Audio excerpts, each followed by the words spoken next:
Les 450 citoyens français vivant en Casamance ont été honorés par leur ambassadeur venu passer près de 72 heures avec eux dans la région sud. L'acte 1, posé par son Excellence Nicolas Normand, est de décerner la médaille de chevalier de l'Ordre national du mérite à son consul honoraire vivant en Casamance depuis plus de 20 ans au service des ressortissants français. Une distinction appréciée par la récipiendaire. Je crois que le secret, c'est de croire. C'est de croire en la région, de croire en son potentiel, de croire que la paix est juste à côté. Mais je suis surtout très reconnaissante à la Casamance et aux Casamançais parce que c'est cette région et ses habitants et cette richesse et cette diversité qui m'ont permis de me réaliser à travers cette mission et d'en recevoir aujourd'hui les fruits à travers cette décoration. La construction de la paix et le développement de la Casamance a aussi été une préoccupation de l'ambassadeur de France. Pour la France, c'est important de comprendre la complexité de ce conflit, qui est quand même le plus ancien d'Afrique.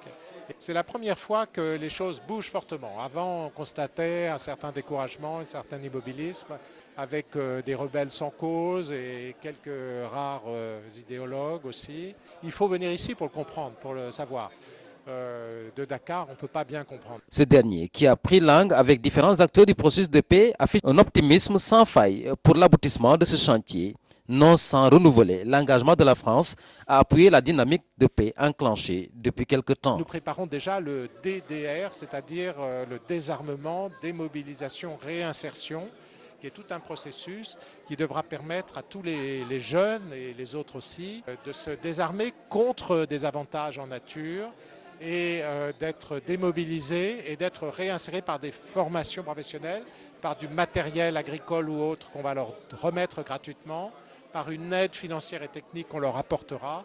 Dès lors qu'un accord de paix sera signé, les jeunes trouveront des perspectives 1000 fois plus intéressantes pour eux que d'aller dans le maquis, c'est évident.